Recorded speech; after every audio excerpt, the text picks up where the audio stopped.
Сайн байцгаана уу? 10 дахь дугаар эхэлж байна. За энэ удаагийн дугаараар Sabrina Carpenter-ийн шинэ гарсан дуу болон яг дуун дээр тоглож байгаа Ortega нарын амьдралын талаар ярих болно. За ингээд хамтаагаарай. За энэ дуу гарснаасаа хойш нийт 2 өдрийн дотор 24 сая гаруй хүний хандлт авч чадсан.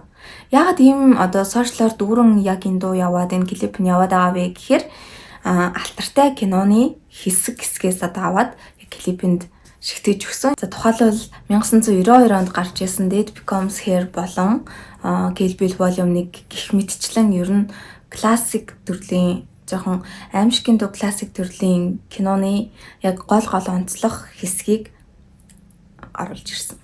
За YouTube бичлэг оруулахаар хаагаад илээ тэгэхээр би яг юм зургийг тавьж агаад яг таалагдсан хэсгийнхаа зургийг яг ямар киноны хэсэг вэ гэдэгтэй хамт холбоод явчих. За жишээлбэл яг энэ хэсэг дээр Dead Becomes Her киноны хэсэг гардаг. Энэ хэсэг дээр ч ихсэн гол дүрийн баатар маань унаад тэгсэн мөртлөөс ингээд туруугаа гаргадаг штеп. Тэгээ яг тэр хэсгийн дүүрээгээд гаргаж ирсэн. Энэ киног бол би үзэж байгаагүй. Тэгтээ ямар ч ясан гол дүрийн эмчийнхэн яг ийм гайс имижийг нь гаргаж ирсэн. За дараа нь Kill Bill Volume 1-ийн яг дүүшинд орж байгаа энэ хэсэг гардаг. Тэгсэн чинь бас яг нэг иймэрхүү гайсаар оруулж ирсэн. За дараа нь болохоор Psycho киноны хувцас имиж нь бүр ингээд шууд харагдаж байгаа байхгүй юу? Тэгээ миний хувьд болохоор яг Dead Becomes Her-ыг яг хальт үзчихсэн. Тэгээ яг энэ хэсэг дээр энэ кинон дээр гардаг энэ хар дайшинцтай явдаг хэсэг ч гэдэм үү. Ер нь энэ хоёрын ингээд толгоон ингээд эргүүлж байгаа. Ер нь толгойн буцаад ингээд дэвшлэж байгаа янз хэсэг гардаг штэ. Ингээд хальт л үзчихсэн. Тэгээ яг тэр хэсгүүдийг бас энэ клипэнд оруулж өгсөн байлаа. Тэгээ миний бодлоор яг энэ дууны клип бол шал өөр арай шинэлэг гайстай юм шиг санагдаж байгаа. Яг хуучин кинонуудаас оруулж ирж байгаа ч гэсэндээ арай л нэг өөр гоё найруулгатай ч юм уу тий байгаа шиг санагдаж байгаа. Тэгээд төгсгөлд нь тэр хоёр бас үнсэлцдэг гэсэн гартай штэ. Тэрэн дээр нь олон хүмүүс жоохон эсрэг байршуртай ер нь заавал үнсэлцээд байх шаардлагагүй штэ гэсэн комментууд ер нь TikTok-оор дүүрэн байлээ. Гэхдээ миний хувьд бол зүгээр тэр утга санааг илүү их гаргаж ирэхийн тулд зориуд тэгж үнсэлсэн байх гэж бодож байна. За яагаад энэ клип амар гоё болоод нэг л өөр гайстай, нэг л өөр ертөнцтэй байж чадаад байгаа вэ гэхээр энэ клипийг хийсэн хүн нь маш олон жилийн клип найруулдаг юм туршлагатай bad guy энтрийг найруулсан хүн байгаа байхгүй юу?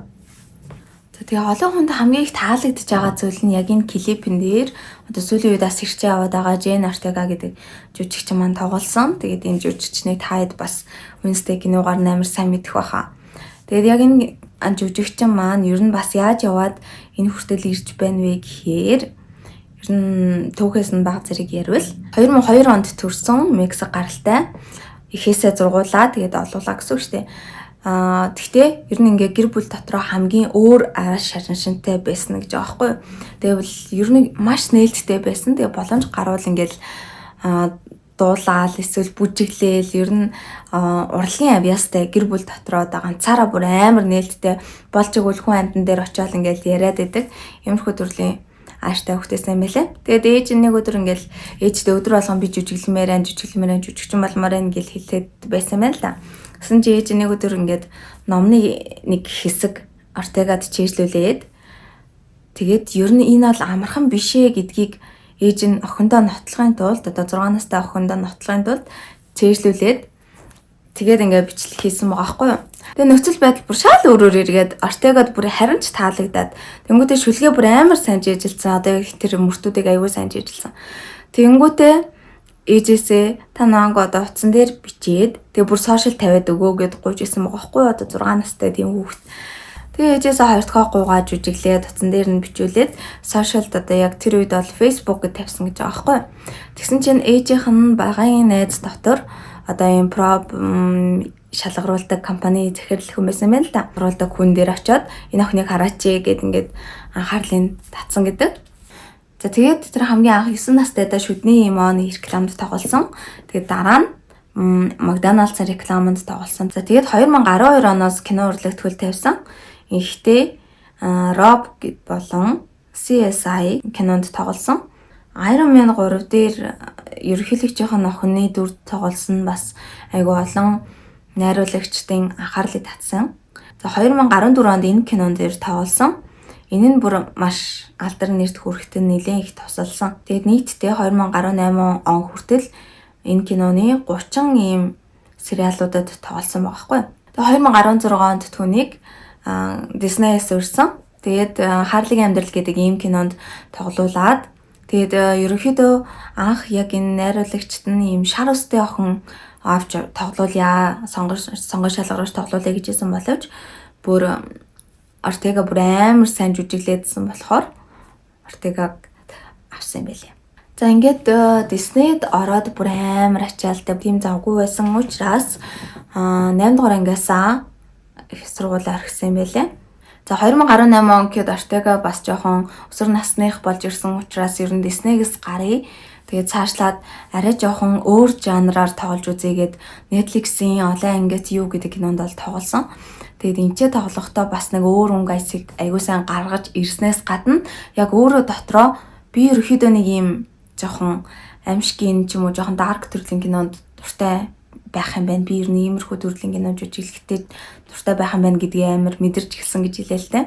Тэгээд тэрнээс өмнө бас өөрөө ер нь хүүхэд байхдаа одоо нэг хачинч гэмээр юм шиг юм сонирхолтой байсан. Тэр нь болохоор өгсөн амьтдыг ингээд цуглуулах ч гэдэг юм уу, ер нь өгсөн амьтдыг харах нэг тийм жоохон хобби ч их хаашаа ерөнхийдөө нэг тиймэрхүү сонин сонирхолтой байсан. За 2021 онд HBO-гийн гаргасан Fallout гэдэг яг энэ кинонд бүр гол дүрээ аягүй сайн тоглож чадсан. Энэ бас жоохон аимшигэн дүү, жоохон dark төрлийн кино юм байлээ. Тэгэнгүүтээ өргөжлүүлээ яг иймэрхүү дүү, жоохон аимшигэн дүү төрлийн жанраар бүр сайн жүжиглэх болсон. Гэхдээ Studio 666, X, American Carnage болон Scream 5 зэрэг кинонуудад маш амжилттай тоглосон. За тэгээ хамгийн сайн тоглосон ер нь олон нийтийн анхаарлыг татаж чадсан кино бол Wednesday байгаа. Тэгээ яг энэ кинонд тоглохын тулд одоо X кинонд яг тоглож исэн үе байгаа байхгүй юу. Тэгээд X киногаа зураг авалтын дуусангууд шууд өргөжлүүлээд Wednesday киноны пробонд ирсэн. Тэгээ ер нь энэ богино хэмжээнийх нь жүжиглэл дээр яг Wednesday киноны найруулагчид бүгдээрээ бүр ингээд 100% санал нэгтэй яг хайж исэн хүний оллоо гэдэг ч аахгүй. Тэгээ яагаад тэгсэн гэхээр бусад жүжигчдээс арай өөр өнгө аястай. Ер нь өөрийн гэсэн юм харизмтэй. Тэгээ өнгө төрх нь яг байгаагаараа л байхад илүү зохимжтой. Шууд ингээд яваад ороход хүртэл юм зохимжтой. Маш юм өстө төрцөн гэдэг шиг л тохирж исэн болохоор Ортегаг сонгосон гэж хэлдэг юм билээ. Гэхдээ яг үнэндээ энэ пробонд яг энэ кинонд тоглох гээд ирсэн бүр маш олон алдартай жүжигчид байсан юм билээ. Гэхдээ яалтчгүй өөрийн гэсэн харизм, өөрийн гэсэн өнгө төрхтэй Ортегаг найруулагчид сонгосон. За алдар нэрийн хажуугаар түүнд дургүй хүмүүс бас их гарч ирсэн. Яагаад вэ гэхээр 20 настайдаа олон нийтийн газар тамхи татаад вино ууж гисэн билээ. Нэг найзтайгаа. Тэгэд энэ үйлдэл нь бүр амар олон эцэг эхчүүдийн дургуутслыг хүргэсэн. Ягаад тэгэхээр 21 нас хүрж иж одоо пив арх сахтууруулга төрлийн ундаа тамхи хэрэгэлсэн ч гэсэн тийм дэлхийн нийтийн хууль бараг тийм байхад чинь одоо Wednesday Ортега ерөөсөө энэ хуулийг зөрчиж байна. Хитрхи дураараа ажиллаж байна. Иймэрхүү байж болохгүй гэсэн өнгөйсийг хэлж исэн. Тэгвэл Ортегагийн хувьд эсрэгээрээ жоохон өөрийнхоороо зан гаргаад ер нь Instagram дээр бичихтэй одоо миний л дурын асуудал штэ. Гэртээ явж болоод гадаа ууж болохгүй юу? 18 та хүүхдүүдийн нийслэл юм хэрглэж байгаа гэсэн ерөнхийдөө нэг тиймэрхүү өнгө аястай юм бичсэн чинь бүр олон хүний дургуутслыг хүргээд тэгээ хожим нартайгаад яг тэр постоо ол устгасан байлаа. Ортегагийн хувьд бол нэг иймэрхүү өргөжлүүлээ Сабринагийн талаар ярив. За Сабрина ерөнхийдөө Ортегатай яг адилхан багасаа бас дуулах дуртай, маш нээлттэй ийм хүүхдээсэн. Эхээсээ гуруулаа. Тэгээд 10 настайдаа багасаа эхлээд ер нь янз янзын дуу coverлал YouTube дээр тавьж эхэлсэн. Тэгээ өөрийнхөө YouTube бодсон дээрээ маш олон төрлийн дуу coverлж дуулдаг байсан. The Next Miley Cyrus Project багийнхны анхаарлыг татсан. Ингээд тэд нар ч гэсэн Сабрина санал тавиад за манай энэ project-д орж ирээч, энэ уралдаан тэмцээнд оролцоорой гэсэн юм урилгыг явуулсан. Тэгээ энд ч маш амжилттай оролцоод 3 дугаар байр эзэлж чадсан. Тэгээ 3 дугаар байранд орсон бас айгүй сайнаар нөлөөлсөн. Яаж вэ гэхээр Disney-гээс түүнд санал тавьсан. Sabrina ч гэсэн Selena Gomez, Miley Cyrus энэ шиг ерөнхийдөө Disney-с гарч ирсэн хүн гэж хэлэхэд буруудахгүй. Тэгээ миний харж байгаагаар ийм Taylor Swift, Miley Cyrus хоёрыг нийлүүлээд миксертэд гаргаад ирсэн дуучин шиг санагддаг. 2014 онд Disney-с гаргасан яг энэ кинонд Sabrina яг гол дүрийн эмэгтэйн сайн найз нь гэж гарч ирдэг. Бас нэг аз тохиолдсон гэх юм уу. Ер нь Disney ийм Hollywood Records гэдэг ийм Miley Cyrus энтрийг гаргаж ирсэн ийм records нь байдаг. Тэгээд тэнцэнээс бас Sabrina сонол тавьсан юм байлаа. Гэхдээ яг тэр үед Sabrina 15 ч хүрээгүй байсан ч гэсэн маш алдартай өөрийн гэсэн дебют single-үүдийг гаргаж чадсан. Жишээлбэл Can't Blame a Girl for Trying гэх мэтчлэн энэний араас бас Eyes Wide Open гэх мэтчлэн иймэрхүү альбомуудыг гаргаж чадсан. За Sabrina-гаас салтгүй бас нэг сенсацийн нэг нь Sabrina харийн гурвалжингийн эзэн гэж яригддаг. Тэгээ яасан бэ гэсэн чинь Sabrina Carpenter болон Olivia Rodrigo нэг залуутай харилцсан болж таарсан. Тэр нь бас Disney-с гарч ирсэн John Best-ж таарсан. Тэр нь жүжигчин бас дууны найруулагч юм хүн байдаг. Тэгээд Rodrigo өөрийн гэсэн Drive License гэдэг дуун дээрээ дуулахдаа ер нь магадгүй чи тэр Шарустэй Blonde Girl-тайгаа байгаа Stemsтэй гэсэн унгастай текст орж ирсэн. Тэгээ яг энэ мөртүүд явсны дараа нийт шүтэн бишрэгчтэн за энэ бол яг Sabrina руу Diz яваад Sabrina ч гэсэн ийм Diz яваад энэ да гэсэн ийм таамаг гаргаж ирсэн. Тэгвэл Sabrina буцаагаад ямар нэг хариу бариагүй ч гэсэндээ яг жилийн дараа нэг дуу гаргасан. Тэрэн дээрээ болохоор одоо би бодит байдал дээр ийм дундуур нортог хүн болж таарсан уу марсан уу гэсэн тэгээ нэг иймэрхүү дуу гаргаж ирсэн. За тэгээд удалгүй байж байгаа Sabrina ахаад нэг хил амд орсон. Нэг сенсацны эзэн болж чадсан. Тэгэхээр яг яасан бэ гэхээр энэ дуу байдаг штэ.